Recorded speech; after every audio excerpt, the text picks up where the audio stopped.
SSC 26 ব্যাচের শিক্ষার্থীরা, তোমাদের এসএসসি জীববিজ্ঞান বইয়ের প্রত্যেকটা চ্যাপ্টার আমি একদম ধরে ধরে তোমাদেরকে দাগিয়ে শেষ করে রিভিশন করিয়ে দিচ্ছি। তোমরা একদম হাইলাইটার নিয়ে বসে পড়ো। আজকের ক্লাসে আমরা তৃতীয় অধ্যায় কোষ বিভাজন বা সেল ডিভিশন নিয়ে আলোচনা করব। এই চ্যাপ্টারটি খুবই ছোট একটা চ্যাপ্টার, পরীক্ষার জন্য খুবই গুরুত্বপূর্ণ। এখান থেকে দেখবে একটা সিকিউ আসার সম্ভাবনা রয়েছে এবং অনেকগুলা এসকিউ এবং এমসিকিউ প্রশ্ন আসতে পারে। আর যারা জুনিয়র আছো এসএসসি 27 এবং 28 ব্যাচের শিক্ষার্থী, তোমরা যদি এই চ্যাপ্টারটা একবার হলেও পড়ে থাকো তাহলে আমার সাথে একদম বই দাগিয়ে রিভিশন করে ফেলো। তাহলে দেরি না করে শুরু করা যাক। শুরুতেই তোমরা দেখতে পারবা কোষ বিভাজন এবং তার প্রকারভেদ। আমরা সবাই জানি কোষ বিভাজন বলতে কি বোঝায়। একটা কোষ থেকে দুইটা কোষ হওয়া, দুইটা কোষ থেকে চারটা কোষ হওয়া, এভাবে কোষ বৃদ্ধি পাওয়া। এই বৃদ্ধি পাওয়াকে, কোষের বৃদ্ধি হওয়াকে বলা হচ্ছে কোষ বিভাজন বা সেল ডিভিশন। দ্বিতীয় অধ্যায়ে আমরা পড়াশোনা করেছি যে কোষ জিনিসটা কি। প্রতিটা জীবদেহ হচ্ছে কোষ দিয়ে গঠিত। কোনো জীব আছে শুধুমাত্র একটা কোষ দিয়ে গঠিত, তাদেরকে বলা হচ্ছে এককোষী প্রাণী।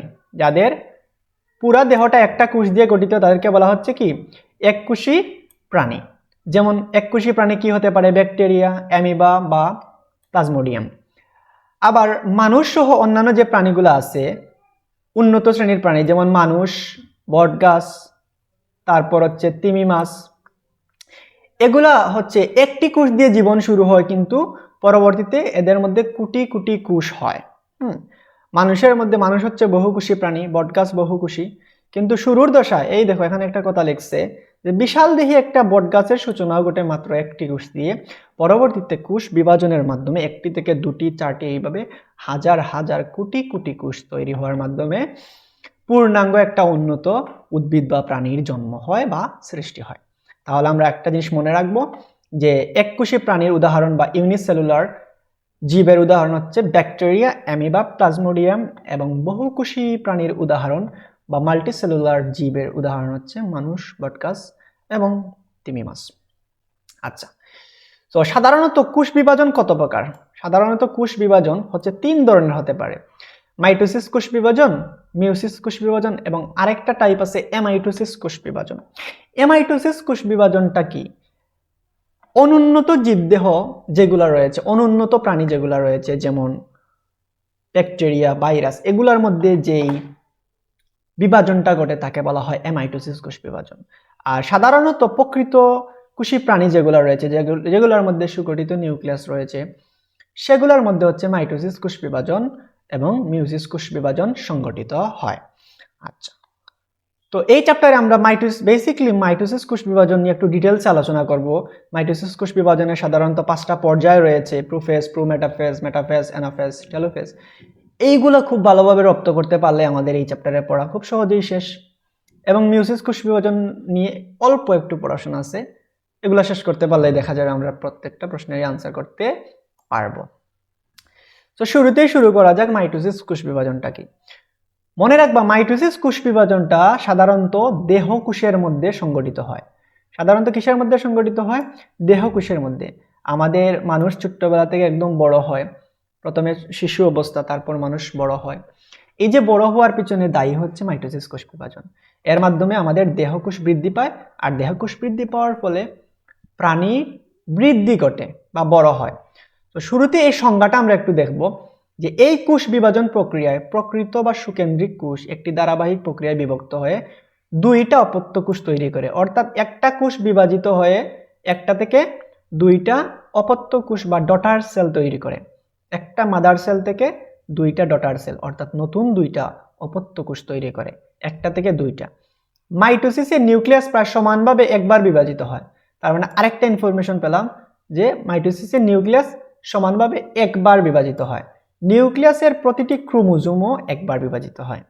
তাহলে এখান থেকে জানতে পারলাম যে মাইটোসিস কোষ বিভাজনে নিউক্লিয়াসও একবার বিভাজন ঘটে এবং এই নিউক্লিয়াসের প্রতিটা ক্রোমোজোমও একবার বিভাজন ঘটে। আচ্ছা, আবার সাইটোপ্লাজমও একবারই বিভাজিত হয়। তাই মাইটোসিস বিভাজনে কোষের মাতৃকোষ এবং অপত্য কোষের ক্রোমোজোম সংখ্যা একদম সমান থাকে।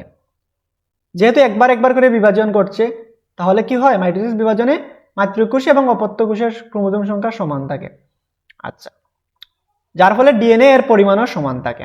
আচ্ছা, শুধু যে পরিমাণে একই থাকে তা নয়, মাতৃকোষের ডিএনএ এর প্রায় হুবহু অনুলিপি অপত্য কোষ পাওয়া যায়। এই কথাটার মানে কি ভাইয়া? এই কথাটার মানে হচ্ছে মাতৃকোষের যে বৈশিষ্ট্য থাকে বা মাতৃকোষ দেখতে যেরকম হয় একদম হুবহু কিন্তু নতুন যে কোষটা সৃষ্টি হবে সেটাও কিন্তু দেখতে একই রকম হবে, হুবহু অনুলিপি, একদম কপি হয়ে যাবে। এজন্য মাইটোসিস কোষ বিভাজনের একটা বিশেষ নাম আছে, সমীকরণিক বিভাজন বা ইকুয়েশনাল সেল ডিভিশন বলা হয়। মনে থাকবে তো? মাইটোসিস কোষ বিভাজনের আরেকটা নাম হচ্ছে সমীকরণিক বিভাজন বা ইকুয়েশনাল সেল ডিভিশন। আচ্ছা, এই কথাগুলো একটু মনে রাখবো যে মাইটোসিস কোষ বিভাজনে হুবহু অপত্য কোষ মাতৃকোষের অনুরূপ হুবহু নতুন কোষ সৃষ্টি হয় এবং কোন জায়গায় সংঘটিত হয়? প্রাণীর দেহকোষে। তাছাড়া উদ্ভিদের যে বর্ধনশীল অংশ যেগুলো আছে, যেগুলো বৃদ্ধি পেতে পারে, আমরা জানি যে মাইটোসিস কোষ বিভাজনের ফলে কি হয়? দেহের বৃদ্ধি ঘটে। তাহলে উদ্ভিদের বর্ধনশীল অংশের ভাজক টিস্যু, আমরা ভাজক টিস্যু নিয়ে গত চ্যাপ্টারে আলোচনা করেছি। যারা ভাজক টিস্যু কাকে বলে বলতে পারবা তারা একটু কমেন্ট করে জানাও তো, ভাজক টিস্যু বলতে কি বুঝো? ভাজক টিস্যু হচ্ছে যেই টিস্যু হচ্ছে বিভাজিত হতে পারে অর্থাৎ বাড়তে পারে তাকে বলা হচ্ছে ভাজক টিস্যু। যেমন কাণ্ড, মূলের অগ্রভাগ, ভ্রূণমুকুল এবং ভ্রূণমূল। বর্ধনশীল পাতা, যেই পাতাগুলো বাড়তে পারে, তারপর মুকুল ইত্যাদিতে মাইটোসিস বিভাজন হয়। তোমাদের কাজ হচ্ছে যেখানে মাইটোসিস বিভাজন সংঘটিত হয় সেগুলো একদম মুখস্থ রাখা। প্রথম কথা হচ্ছে প্রাণীর দেহকোষে, সব প্রাণীর দেহকোষে সংঘটিত হয়। উদ্ভিদের বর্ধনশীল অংশের ভাজক টিস্যু, কাণ্ড ও মূলের অগ্রভাগ, ভ্রূণমুকুল, ভ্রূণমূল, বর্ধনশীল পাতা, মুকুল ইত্যাদির মধ্যে মাইটোসিস বিভাজনটা সংঘটিত হয়ে থাকে। আচ্ছা, এখন এই মাইটোসিস বিভাজনটা একটা কোষ থেকে যে দুইটা কোষ হয় এটা একটা জটিল প্রক্রিয়া। এটা 5টা ধাপের মাধ্যমে সংঘটিত হয়। মাইটোসিস কোষ বিভাজন প্রোফেজ, প্রোমেটাফেজ, মেটাফেজ, অ্যানাফেজ এবং টেলোফেজ। এই 5টা ধাপ কমপ্লিট হওয়ার পরে সাধারণত একটা কোষ থেকে দুইটা অপত্য কোষ সৃষ্টি হয়। তো এই ব্যাপারটা আমাদেরকে একটু বুঝতে হবে। আমি ধরেই নিচ্ছি তোমরা একবার এই চ্যাপ্টারটা পড়ছো, তারপরেও আমি সর্বোচ্চ চেষ্টা করব যে বুঝিয়ে দেওয়ার। আচ্ছা, অফলাইন ক্লাসে আমরা ডিটেলসে চিত্র একে একে একদম ধরে ধরে বুঝিয়ে দিই, বা আজকের কাজটা যেহেতু একদম বই দাগিয়ে দিচ্ছি, যতটুকু পারা যায় সর্বোচ্চ চেষ্টা করব আমি। দেখো, খেয়াল করো, মাইটোসিস কোষ বিভাজন একটি অবিচ্ছিন্ন এবং ধারাবাহিক প্রক্রিয়া। এই বিভাজনে প্রথমে ক্যারিওকাইনেসিস অর্থাৎ নিউক্লিয়াসের বিভাজন ঘটে এবং পরবর্তীতে হচ্ছে সাইটোকাইনেসিস বা সাইটোপ্লাজমের বিভাজন ঘটে। আচ্ছা, আর বিভাজন শুরুর আগে কোষের নিউক্লিয়াস কিছু প্রস্তুতিমূলক কাজ করে। অর্থাৎ এই যে কোষ বিভাজন হবে, একটা কোষ থেকে দুইটা কোষ হবে, এই একটা কোষ থেকে দুইটা কোষ হওয়ার জন্য যে প্রস্তুতিটা প্রয়োজন, prophase, prometaphase, metaphase, anaphase, telophase, এই 5টা ধাপ কমপ্লিট হওয়ার পরে দুইটা কোষ তৈরি হবে। এজন্য এই বিভাজনটা শুরু হওয়ার আগে কোষের কিছু প্রস্তুতিমূলক কাজ সম্পন্ন করতে হয়, যেখানে অনেকগুলা ব্যাপার স্যাপার আছে, অনেকগুলা কাজ হয়। এগুলো তোমরা ইন্টারমিডিয়েটে গেলে দেখতে পারবা। এখানের মধ্যে এই ডিএনএ এর অনুলিপন ঘটে। তো এই যে বিভাজন শুরুর আগে কোষের নিউক্লিয়াসে কিছু কাজ করে প্রস্তুতি নিয়ে, এই অবস্থাকে বলা হচ্ছে ইন্টারফেজ পর্যায়। পরীক্ষাতে এটা আসবে, ইন্টারফেজ বলতে কি বুঝো? কোষের প্রস্তুতি পর্যায়কে বলা হচ্ছে ইন্টারফেজ। আচ্ছা, আর পরবর্তীতে মাইটোসিস কোষ বিভাজনের এই 5টা ধাপ, prophase, prometaphase, metaphase, anaphase, telophase, এগুলো কমপ্লিট হওয়ার পর দুইটা নতুন কোষ সৃষ্টি হয়। আমাদের এই চ্যাপ্টারের পড়াই হচ্ছে এই প্রোফেজ, প্রোমেটাফেজ, মেটাফেজ, অ্যানাফেজ এবং টেলোফেজ। আমাদের এই চ্যাপ্টারের পড়াই হচ্ছে প্রোফেজ, প্রোমেটাফেজ, মেটাফেজ, অ্যানাফেজ এবং টেলোফেজ। এই 5টি ধাপের চিত্র সহ আমরা ব্যাখ্যা করতে পারা। যদি আমরা এটা বুঝে যাই তাহলে আমাদের এই চ্যাপ্টারের পড়া শেষ। আচ্ছা, প্রোফেজটা কি? আসো আমরা প্রোফেজটা একটু ব্যাখ্যা করব। প্রোফেজ হচ্ছে মাইটোসিস কোষ বিভাজনের একদম প্রথম ধাপ, একদম শুরুর ধাপ। এই পর্যায়ে কি কি ঘটনা ঘটে এগুলা পড়ার আগে আমরা একটু এই চিত্রগুলা ব্যাখ্যা করে পড়ার চেষ্টা করি। আচ্ছা, একটু জুম করি। আচ্ছা, খেয়াল করো, এই যে প্রথম অবস্থা, যে মাতৃকোষের অবস্থাটা দেখতে পাচ্ছ, প্রোফেজ পর্যায়ে কি হয়?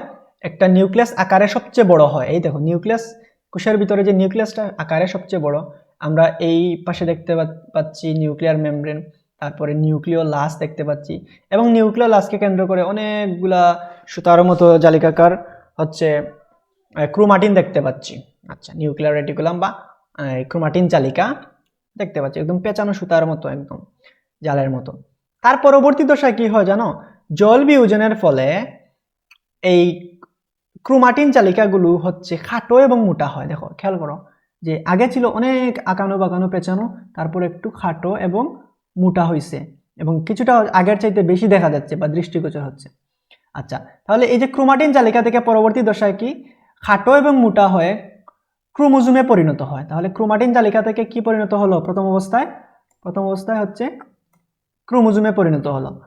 তার পরবর্তীতে কি ঘটে জানো? এই সেন্ট্রোমিয়ার ব্যতীত এই যে আরেকটু জুম করি তাহলে তোমরা বুঝতে পারবা। হ্যাঁ,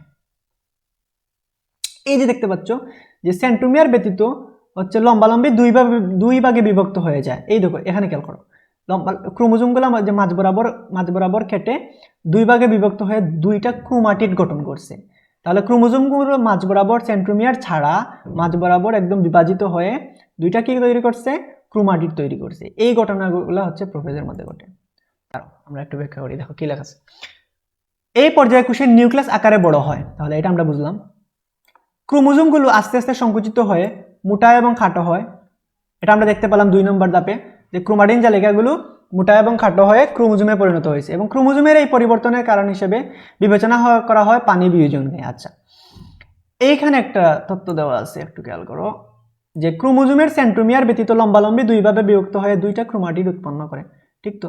এইখানে আমরা দেখতে পেলাম কি যে ক্রোমোজোমগুলো লম্বালম্বি বিভক্ত হয়ে দুইটা আলাদা আলাদা, এই দেখো দুইটা আলাদা আলাদা ক্রোমাটিডে পরিণত হয়েছে, এই কথাটাই বলছে। এবং ক্রোমোজোমগুলো কুণ্ডলিত অবস্থায় এদের সংখ্যা গণনা করা যায় না। আচ্ছা ঠিক আছে, এই হচ্ছে প্রোফেজ পর্যায়। তাহলে প্রোফেজ পর্যায় থেকে কি কি মনে রাখবা? প্রোফেজ পর্যায়ে সাধারণত এটা মাইটোসিসের প্রথম পর্যায় এবং এইখানে এই যে নিউক্লিয়াসটা আকারে সবচেয়ে বেশি বড় হয় এবং এই ভিতরের যে ক্রোমাটিন জালিকাগুলো খাটো এবং মোটা হয়ে ক্রোমোজোমে পরিণত হয় এবং সেন্ট্রোমিয়ার ব্যতীত ক্রোমোজোমগুলো দুই ভাগে বিভক্ত হয়ে দুইটা ক্রোমাটিড গঠন করে। আচ্ছা, এই ইনফরমেশনগুলো একটু মনে রাখতে হবে এবং চিত্রটা আঁকানো শিখতে হবে। ওকে, তোমরা সাধারণত উদ্ভিদ কোষের চিত্রটা প্র্যাকটিস করবা ভালোভাবে পরীক্ষাতে। স্পেসিফিকভাবে যদি বলে যে প্রাণী কোষের চিত্র দিতে হবে তাহলে প্রাণী কোষের চিত্র দিবা, আর উদ্ভিদ কোষের বলে উদ্ভিদ কোষের চিত্রটা দিবা। তারপর মনে রাখবা যে প্রোফেজটা, একটু আগে যা পড়ছিলাম প্রোফেজ মানে হচ্ছে শুরুর দশা বা আদ্য পর্যায়। এই পর্যায়টা হচ্ছে মাইটোসিস বিভাজনের সবচেয়ে দীর্ঘ পর্যায়। আচ্ছা, প্রোমেটাফেজটা হচ্ছে অত্যন্ত ছোট একটা পর্যায়। এই পর্যায়ে কি কি ঘটনা ঘটে আমরা একটু দেখব। তাহলে আগের ধাপে আমরা কি পড়ছিলাম যে প্রোফেজ ধাপে আমরা পড়ছিলাম যে ক্রোমোজোমগুলো ঠিক লম্বালম্বি বিভক্ত। আমি একটু জুম করি,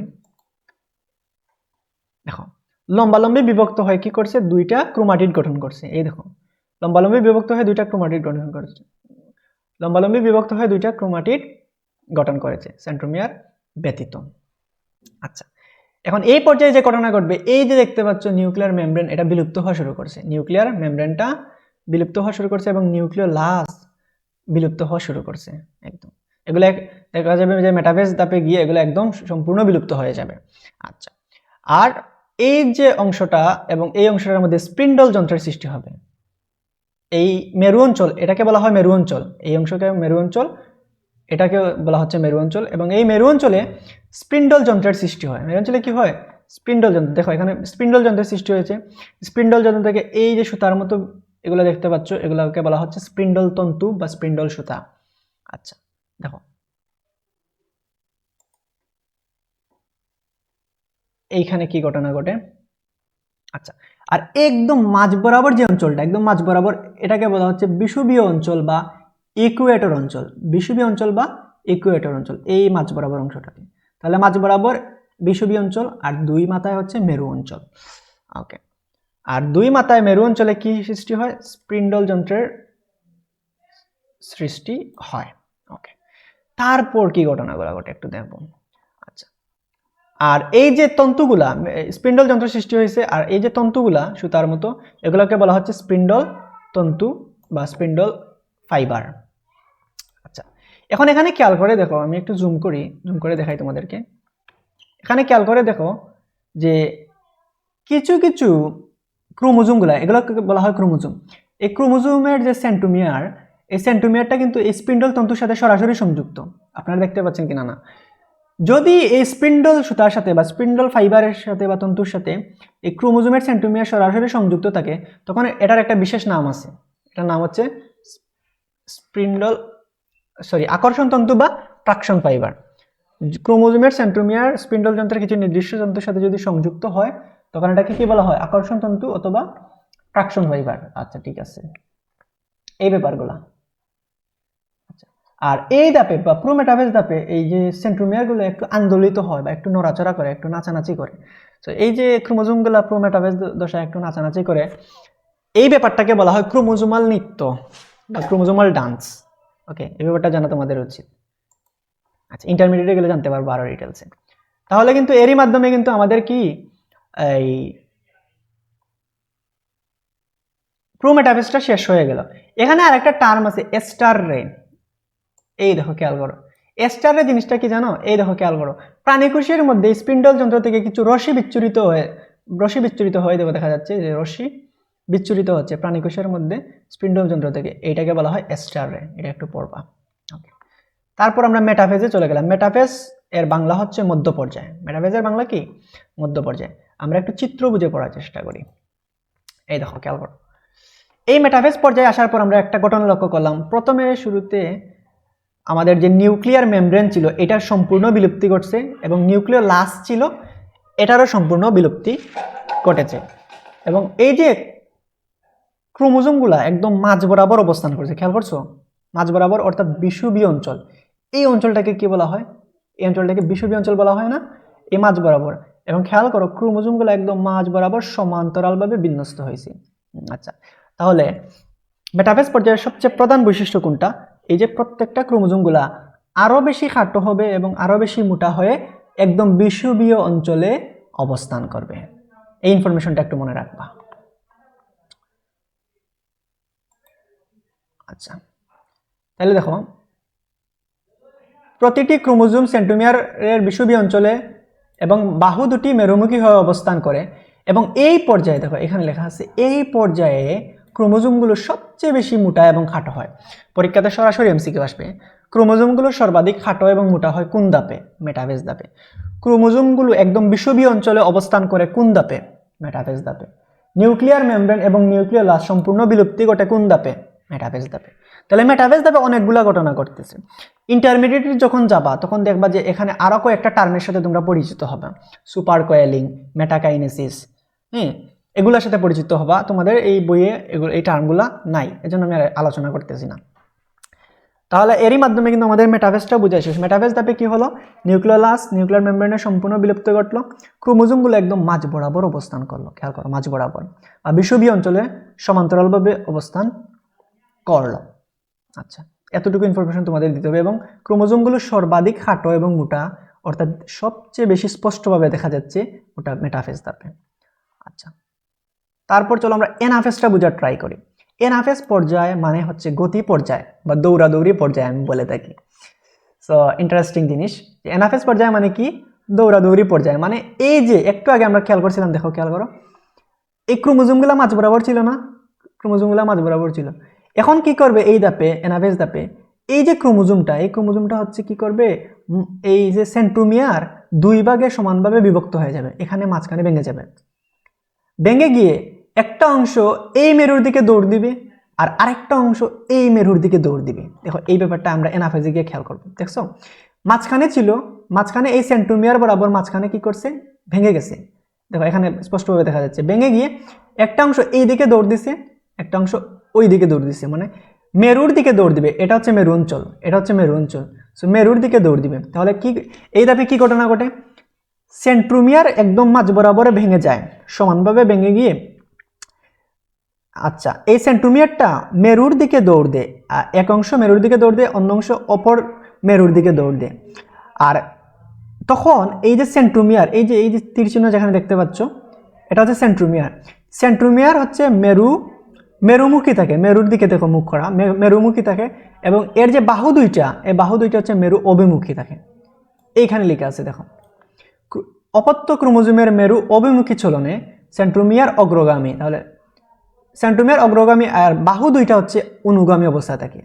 আচ্ছা, এবং আরেকটা জিনিস, যখন এই সেন্ট্রোমিয়ার অবস্থান অনুযায়ী ক্রোমোজোমগুলো আবার বিভিন্ন আকৃতি ধারণ করে। এই যে সেন্ট্রোমিয়ার এক একটা জায়গায় এক একটা আকৃতি ধারণ করবে। আচ্ছা, এগুলোকে বলা হচ্ছে যে কখনো কখনো বি আকৃতির, কখনো কখনো এল আকৃতির, কখনো জে, কখনো I. B L J I আকৃতি ধারণ করে ক্রোমোজোমগুলা। আচ্ছা, এই দেখো লেখা আছে বি এল জে আই। এই যে বি এল জে আই এগুলোর প্রত্যেকটার একটা নাম আছে, এদেরকে যথাক্রমে মেটাসেন্ট্রিক, সাবমেটাসেন্ট্রিক, অ্যাক্রোসেন্ট্রিক এবং টেলোসেন্ট্রিক বলে। এই জায়গা থেকে ভাইয়া তোমাদের পরীক্ষায় প্রশ্ন আসবেই, আমি বলে দিলাম। এনাফেজ ধাপে কি ঘটনা ঘটে? ক্রোমোজোমগুলো বিভিন্ন আকৃতি ধারণ করতে পারে। B L J I. B মানে মেটাসেন্ট্রিক, এল মানে সাবমেটাসেন্ট্রিক, অ্যাক্রোসেন্ট্রিক, টেলোসেন্ট্রিক। একদম সহজ ভাইয়া, মানে কঠিন করার কিছু নাই, একটু চেষ্টা করলে মুখস্থ করা যাবে যে মেটাসেন্ট্রিক, সাবমেটাসেন্ট্রিক, অ্যাক্রোসেন্ট্রিক এবং টেলোসেন্ট্রিক। আচ্ছা, এগুলো মুখস্থ করে ফেলবা।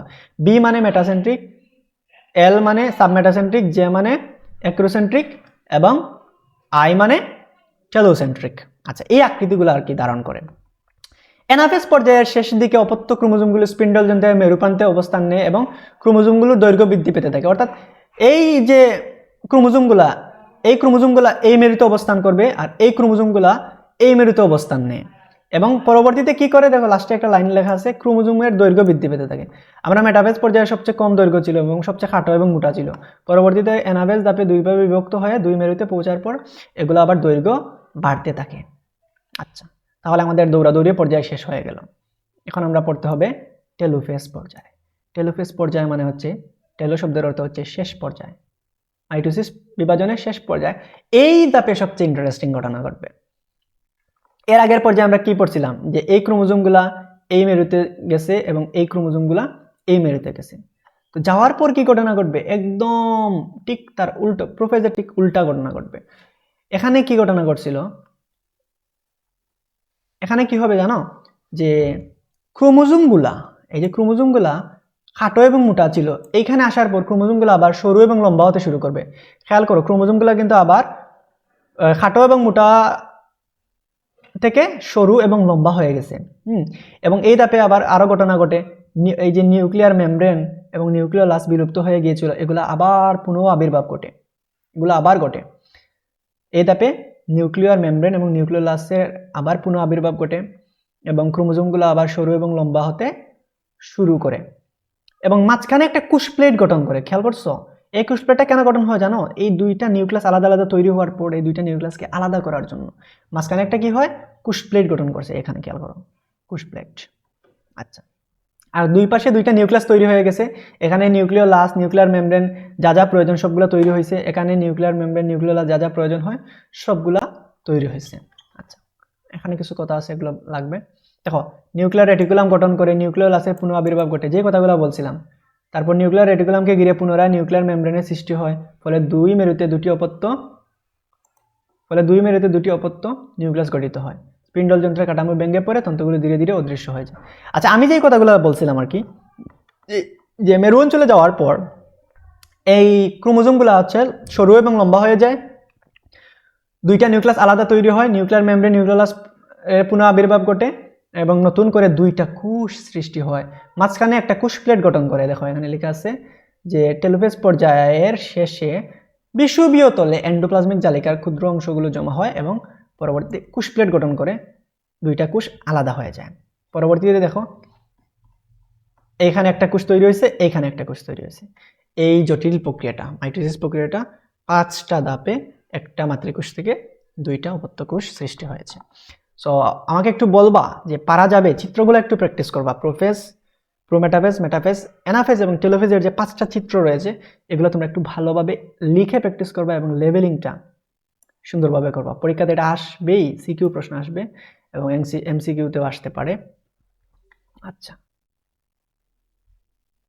এখানে একটা চিত্রের মাধ্যমে দেখানো হয়েছে, এটা ইন্টারফেজ মানে প্রস্তুতি দশা, তারপর প্রোফেজ প্রথম পর্যায়, তারপরে মেটাফেজ মধ্য পর্যায়, মেটাফেজ থেকে দৌড়াদৌড়ি পর্যায়ে এনাফেজে দৌড় দিচ্ছে ক্রোমোজোমগুলা, তারপর টেলোফেজে গিয়ে দুইটা ভাগ হয়েছে আর লাস্টে দিয়ে হচ্ছে অপত্য দুইটা কোষ তৈরি হয়েছে। আচ্ছা, এতটুকু বুঝতে পারলে আমাদের কিন্তু মাইটোসিস কোষ বিভাজনের কমপ্লিট হয়ে গেল। এই ব্যাপারটা একটু তোমরা রিডিং পড়বা, আমি আর পড়াই দিতেছি না। মাইটোসিসের গুরুত্ব, বাট সংক্ষেপে যদি বলি আমি মাইটোসিসের গুরুত্ব, তোমরা একটু খেয়াল করো মাইটোসিস কোষ বিভাজনের কাজ কি। একটা কোষ থেকে দুইটা কোষ তৈরি হওয়া, এবং এটা কোন জায়গায় সংগঠিত হয়? দেহকোষের মধ্যে সংগঠিত হয়। অর্থাৎ মাইটোসিস কোষ বিভাজনের ফলে আমাদের দেহের বৃদ্ধি ঘটে। আমি কি বোঝাতে পেরেছি আপনাদেরকে? আমাদের দেহের বৃদ্ধি ঘটে। তার মানে বোঝা গেল আমাদের ছোট থেকে একদম বড় হতে হলে, কোনো একটা মানুষ, প্রাণী অথবা উদ্ভিদ বড় হতে হলে মাইটোসিস কোষ বিভাজন ছাড়া বড় হওয়া কোনোভাবে পসিবল না। আচ্ছা, এই যে মানুষের দেহের মধ্যে প্রায় 30 ট্রিলিয়ন কোষ, এটা কিভাবে বৃদ্ধি পায়? এই তো মাইটোসিস কোষ বিভাজনের মাধ্যমে। একটা থেকে দুইটা, দুইটা থেকে চারটা, এইভাবে বৃদ্ধি পেতে পেতে একটা মানুষ, উদ্ভিদ বা প্রাণী তৈরি হয়। আচ্ছা, তোমরা একটু রিডিং পড়বা, তার মানে বোঝা গেল আমাদের দেহের যদি কোনো ক্ষয় হয় বা ক্ষয়ক্ষতি হয়, তাহলে এই ক্ষয়ক্ষতিগুলা বা ক্ষত পূরণ করে কে? মাইটোসিস কোষ বিভাজনের মাধ্যমে, দেহকোষ বৃদ্ধি পাওয়ার মাধ্যমে এই ক্ষতস্থান মানে ক্ষতস্থানের অভাব পূরণ হয়। ক্ষতস্থানের নতুন কোষ সৃষ্টির মাধ্যমে জীবদের ক্ষতস্থান পূরণ করা মাইটোসিসের কাজ। সো এই ব্যাপারগুলো একটু দেখবা। এখন আমার কথা শোনো, এই যে মাইটোসিস কোষ বিভাজন, এটা একটা স্বাভাবিক এবং ধারাবাহিক প্রক্রিয়া, আমরা আগেই বলছিলাম। দুঃখিত, সাধারণত মাইটোসিস কোষ বিভাজনে একটি কোষ থেকে দুটি কোষ এবং দুটি কোষ থেকে চারটি কোষ, এভাবে সংখ্যা বাড়তে থাকে। কিন্তু কখনো কখনো এই ধারাবাহিক নিয়ন্ত্রণটা হারিয়ে ফেলতে পারে মাইটোসিস কোষ বিভাজনে। কোনো কারণে যদি এই যে ধারাবাহিক নিয়ন্ত্রণটা, একটা থেকে দুটা, দুটা থেকে চারটা, এই নিয়ন্ত্রণটা নষ্ট হয়ে যায় বা অস্বাভাবিক, তখন দেখা যায় একটা অস্বাভাবিক কোষ বিভাজন। আর এই কোনো একটা কারণে যদি এই নিয়ন্ত্রণটা নষ্ট হওয়ার ফলে অস্বাভাবিক কোষ বিভাজন হয়ে যায়, তখন টিউমার সৃষ্টি, অথবা পরবর্তীতে এই প্রাণঘাতী টিউমারকে ক্যান্সারও বলা হয়। টিউমার থেকে ক্যান্সার হয়ে যেতে পারে। তার মানে এই যে টিউমার কোন বিভাজনের ফলে হচ্ছে? মাইটোসিস কোষ বিভাজনের অনিয়ন্ত্রিত বিভাজনের ফলেই হইতেছে। আচ্ছা, এখন এখান থেকে কিছু পড়ার আছে যে ক্যান্সার কোষ এই নিয়ন্ত্রণহীন অস্বাভাবিক কোষ বিভাজনের একটা ফল। পরীক্ষাতে আসে যে অনিয়ন্ত্রিত কোষ বিভাজন ব্যাখ্যা করো। এসকিউ প্রশ্ন আসতে পারে, তো তোমরা ডিটেলসে ব্যাখ্যা করবা যে অনিয়ন্ত্রিত কোষ বিভাজন মূলত মাইটোসিস কোষ বিভাজনের একটি অস্বাভাবিক কোষ বিভাজনের একটি ফসল। গবেষণায় দেখা গেছে যে বিভিন্ন ধরনের রোগ জীবাণু, রাসায়নিক পদার্থ, তেজস্ক্রিয় ইত্যাদির কারণে এই ক্যান্সার সৃষ্টি হতে পারে, তেজস্ক্রিয়তার কারণে। আচ্ছা, এখানে একটা এক্সাম্পল লেখা আছে, তোমরা খেয়াল করো যে হিউম্যান প্যাপিলোমা ভাইরাসের, এখানে একটা এক্সাম্পল লেখা আছে, হিউম্যান প্যাপিলোমা ভাইরাসের E6 এবং E7 নামের দুইটা জিন আছে, এমন কিছু প্রোটিন তৈরি করে এগুলা, যা হচ্ছে কোষ বিভাজন নিয়ন্ত্রণ যে প্রোটিনটা আছে এই অনুসমূহকে হচ্ছে স্থানচ্যুত করে দেয়, অথবা নর্মাল যে প্রসেসটার মধ্যে হচ্ছে বিঘ্ন ঘটায়। হিউম্যান প্যাপিলোমা ভাইরাসের E6 এবং E7 নামের জিন, একদম মুখস্থ রাখবা যে কোন জিনগুলা E6 এবং E7 জিনগুলা। এগুলা কি করে? যে কিছু প্রোটিন সৃষ্টি করে, যা হচ্ছে এই কোষ বিভাজন নিয়ন্ত্রণকারী প্রোটিনটাকে কি করে? ধ্বংস করে দেয় বা স্থানচ্যুত করে দেয়, যার ফলে হচ্ছে জরায়ুমুখের টিউমার সৃষ্টি হয়। আচ্ছা, আর টিউমারের পরবর্তী ধাপ হচ্ছে ক্যান্সার সৃষ্টি হতে পারে। তো এগুলো একটু মনে রাখবা, যদি পরীক্ষাতে আসে যে অনিয়ন্ত্রিত কোষ বিভাজন ব্যাখ্যা করো, তাহলে তোমরা দিবা অনিয়ন্ত্রিত কোষ বিভাজন মূলত মাইটোসিস কোষ বিভাজনের একটি অস্বাভাবিক কোষ বিভাজনের একটি ফসল, এবং অনিয়ন্ত্রিত কোষ বিভাজনের ফলে সাধারণত টিউমার সৃষ্টি হয় এবং পরবর্তীতে ক্যান্সার সৃষ্টি হয়। আর উদাহরণ হিসেবে দিবা যে জরায়ুমুখের টিউমারের জন্য দায়ী হিউম্যান প্যাপিলোমা ভাইরাসের E6 এবং E7 নামের দুটি জিন, যা হচ্ছে কোষ বিভাজন নিয়ন্ত্রক প্রোটিন নষ্ট করে দেয়, যার ফলে জরায়ুমুখের টিউমার সৃষ্টি হয়। একটু রিডিং পড়বা ভাইয়া, একটু রিডিং পড়বা, কেমন? আচ্ছা, তাহলে কিন্তু আমাদের কোষ বিভাজনটা, মাইটোসিস কোষ বিভাজনটা কমপ্লিট হয়ে গেল। আমরা এখন চলে আসলাম মিওসিস কোষ বিভাজন। আচ্ছা, মিওসিস কোষ বিভাজনটাকে একটু বোঝার চেষ্টা করি। মিওসিস বিভাজনের এক চক্রে নিউক্লিয়াস দুইবার বিভাজিত হয়। আগে আমরা পড়ছিলাম যে মাইটোসিসে নিউক্লিয়াস এবং ক্রোমোজোম একবার বিভাজিত হয়, কিন্তু এখানে আমরা দেখতে পেলাম যে দুইবার বিভাজিত হচ্ছে নিউক্লিয়াস। প্রথমবার নিউক্লিয়াসের ক্রোমোজোম সংখ্যা অর্ধেক হয়ে যায়, তার মানে প্রথমবারের বিভাজনের কারণে নিউক্লিয়াসের ক্রোমোজোম সংখ্যা অর্ধেক। এই দেখো চিত্রটা দেখো, এটা হচ্ছে মাতৃকোষ 2n ছিল, বিভাজনের ফলে দুইটা কোষ সৃষ্টি হয়েছে, কিন্তু প্রথমবার বিভাজনের ফলে এই যে ক্রোমোজোম সংখ্যা এটা হচ্ছে অর্ধেক হয়ে n হয়ে গেছে। আচ্ছা, এই ব্যাপারটাই বলছে আর কি, যে প্রথমবার এই ক্রোমোজোম সংখ্যা অর্ধেক হয়ে যায়, মানে কমে যায়। এই বিভাজনে মাতৃকোষের যে দুটি নিউক্লিয়াস পাওয়া যায়, দ্বিতীয়বারে তার প্রতিটি আবার দুটি কোষে বিভাজিত হয়, অর্থাৎ পরবর্তীতে আবার এই কোষটা থেকে আরো দুইটা কোষ সৃষ্টি হয় এবং এই কোষটা থেকে আরো দুইটা কোষ সৃষ্টি হয়।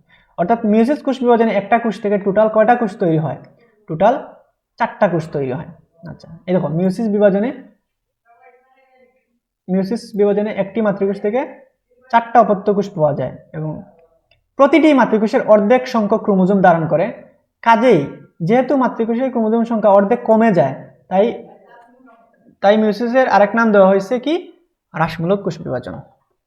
মনে থাকবে তোমাদের, যেহেতু মাতৃকোষের ক্রোমোজোম সংখ্যা মাতৃকোষ থেকে অর্ধেক কমে যায়, এজন্য মিয়োসিসকে বলা হয় হ্রাসমূলক কোষ বিভাজন। কারণ এখানে ক্রোমোজোম সংখ্যা হ্রাস পায়, এজন্য হ্রাসমূলক কোষ বিভাজন। এবং ধাপে ধাপে একটা কোষ থেকে টোটাল 4টা কোষের সৃষ্টি হয়। একটা কোষ থেকে কয়টা সৃষ্টি হয়? 4টা কোষের সৃষ্টি হয়। তাহলে তোমাদের কাজ হচ্ছে এখানে মাইটোসিসের সংজ্ঞাটা, যে মাইটোসিস কোষ বিভাজনে নিউক্লিয়াস 2বার বিভাজিত হয় এবং ক্রোমোজোম সংখ্যা অর্ধেক হয়ে যায়। আর ক্রোমোজোম সংখ্যা অর্ধেক হওয়ার কারণে একে বলা হয় হ্রাসমূলক কোষ বিভাজন। আচ্ছা, সো একটু রিডিং পড়বা। আর আরেকটা জিনিস মনে রাখবা যে মিয়োসিস কোষ বিভাজনের ফলে জনন কোষের বৃদ্ধি ঘটে। মিয়োসিস কোষ বিভাজনের ফলে নতুন প্রজন্মের সৃষ্টি হয় বা জনন কোষের সৃষ্টি ঘটে। আচ্ছা, আর মাইটোসিসের ফলে হচ্ছে দেহকোষের বৃদ্ধি ঘটে। আচ্ছা, এই যে একটু কথাবার্তা লেখা আছে, একটু পড়ি আমরা। সপুষ্পক উদ্ভিদের পরাগধানী এবং ডিম্বকের মধ্যে এবং উন্নত প্রাণীদের শুক্রাশয় এবং ডিম্বাশয়ের মধ্যে মিয়োসিস ঘটে। তাহলে পরীক্ষাতে আসবে যে মিয়োসিস কোন জায়গায় ঘটে? সপুষ্পক উদ্ভিদের পরাগধানী এবং ডিম্বকের মধ্যে এবং উন্নত প্রাণীদের শুক্রাশয় এবং ডিম্বাশয়ের মধ্যে হচ্ছে মিয়োসিস ঘটে। কারণ মিয়োসিস হচ্ছে এই জনন বৃদ্ধি করে, অর্থাৎ মিয়োসিস হচ্ছে বংশগতি বৃদ্ধির জন্য দায়ী। আচ্ছা, তাছাড়া ছত্রাক, শৈবাল এবং মোষজাতীয় হ্যাপ্লয়েড উদ্ভিদের ডিপ্লয়েড মাতৃকোষ থেকে যখন হ্যাপ্লয়েড ঋণ উৎপন্ন হয়, তখন জাইগোটে এই ধরনের বিভাজন ঘটে। আচ্ছা, এই যে মিয়োসিসের ব্যাপারটা আমরা দেখতে পেলাম, যে এখানে চিত্রটা একটু খেয়াল করো। মিয়োসিস প্রথমে মাতৃকোষ থেকে কি 2টা কোষ তৈরি হয়েছে, এটাকে বলা হচ্ছে মিয়োসিস 1। আচ্ছা, মিয়োসিস 1-এ কি ঘটনা ঘটে? মিয়োসিস 1-এ হচ্ছে ক্রোমোজোম সংখ্যা অর্ধেক হয়ে যায়, দেখো 2n থেকে n হয়ে গেছে। পরবর্তীতে আবার এটা বিভাজিত হয়ে আরো 2টা কোষ সৃষ্টি করে, একটা থেকে 2টা, আর এটাতে একটা থেকে 2টা কোষ সৃষ্টি করছে। কিন্তু তখন আবার যে ক্রোমোজোম সংখ্যা আবার সমান, তার মানে বোঝা গেল যে মিয়োসিস 1 যেটা, এই যে একটা থেকে যে 2টা হয়েছে, এটাকে বলা হয় মিয়োসিস 1। এখানে ক্রোমোজোম সংখ্যা অর্ধেক হ্রাস পাইছে, আর এটা থেকে আবার আরো 2টা হয়েছে, কিন্তু এখানে ক্রোমোজোম সংখ্যা হ্রাস পায় নাই, যার ফলে এটা একটা মাইটোসিস কোষ বিভাজন। আচ্ছা আচ্ছা, এখানে কয়েকটা লাইন খেয়াল করো।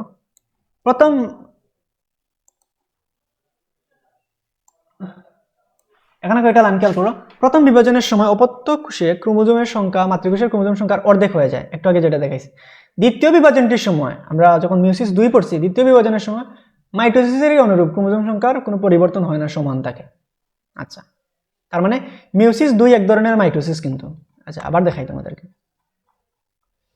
প্রথম যে বিভাজিত হয়েছে 2n থেকে nn, তাহলে এটাকে বলা হয় মিয়োসিস 1। আবার পরবর্তীতে nn থেকে আরো 4টা কোষ তৈরি হয়েছে। আচ্ছা, প্রথম যে ক্রোমোজোম সংখ্যা অর্ধেক হয়েছে, এটাকে বলা হচ্ছে মিয়োসিস 1, এবং পরবর্তীতে যে আরো 4টা কোষ তৈরি হয়েছে, এটাকে বলা হচ্ছে মিয়োসিস 2। কিন্তু প্রথমে ক্রোমোজোম সংখ্যা দেখো 2n থেকে n হয়েছে, অর্ধেক হয়েছে, কিন্তু পরবর্তীতে কিন্তু ক্রোমোজোম সংখ্যা হ্রাস পায় নাই, সমান হয়েছে। তার মানে এটা এক ধরনের মাইটোসিস কোষ বিভাজনের সমান। আচ্ছা, একটু রিডিং পড়বা এবং বুঝতে পারবা যে তাই মিয়োসিস কোনো জীবের জিনগত বৈচিত্র্য সৃষ্টি করে প্রজাতির টিকে থাকার সম্ভাবনা বাড়িয়ে দেয়। আচ্ছা, অর্থাৎ জীবের বৈচিত্র্য রক্ষা করে, আর বৈচিত্র্য রক্ষার মাধ্যমে বিলুপ্তির হাত থেকে হচ্ছে মিয়োসিস কোষ বিভাজন রক্ষা করে। আচ্ছা, মিয়োসিস কোষ বিভাজন যদি না থাকতো, তাহলে জীবের বৈচিত্র্য রক্ষা হতো না, যার ফলে হচ্ছে এই প্রাণীর বংশ হচ্ছে বিলুপ্ত হয়ে যেত। এটাই জীবের টিকে থাকার ক্ষেত্রে এই বিশেষ সুবিধা দেয় বলে মিয়োসিস বিভাজন বিবর্তিত হয়ে জীবজগতে নিজের স্থান করে নিয়েছে। তাহলে মিয়োসিস বিভাজনের যে গুরুত্ব, এটা একটু পড়বা তোমরা। আচ্ছা, এরই মাধ্যমে আমাদের এই চ্যাপ্টারটি শেষ। এখন তোমাদের কাছে এই প্রশ্নটা তোমরা আনসার করবা। যারা আমার ক্লাসটা পুরো করছো, তোমরা এখানে আনসার করো। কোন ধাপে নিউক্লিয়াসটি আকারে সবচেয়ে বড় হয়?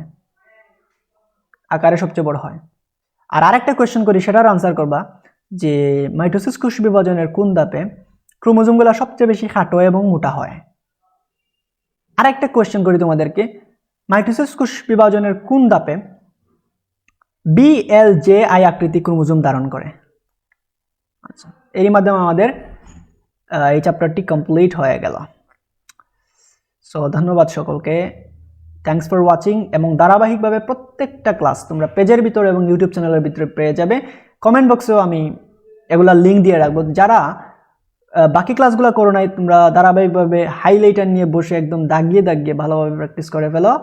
পরীক্ষাতে 100-এ 100 পাবে ইনশাল্লাহ, এবং আমার জন্য দোয়া করো। Thanks for watching, tata, bye bye.